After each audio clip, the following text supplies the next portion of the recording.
எந்த விதமான ரெஸ்லிங் செய்திகளை மிஸ் பண்ணாமல் இருக்கா சப்ஸ்கிரைப் பண்ணி பெல் ஐக்கானை கிளிக் பண்ணி வச்சுக்கோங்க.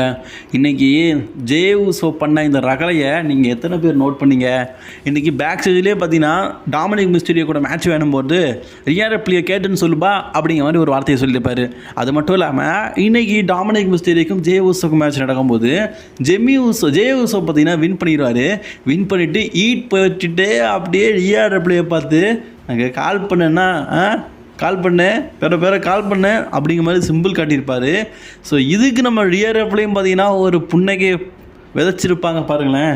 ஐயையோ, ஆல்ரெடி இதுக்கு முன்னாடி எப்படி பார்த்தீங்கன்னா போன வருஷம் ரியா ரிப்ளிக்கும் டாமினிக் மிஸ்டீரியோக்கும் அந்த ரிலேஷன்ஷிப்பில் இடையில பார்த்தீங்கன்னா ஜே உசோ வர மாதிரி ஒரு விஷயத்தை காட்டியிருப்பாங்க.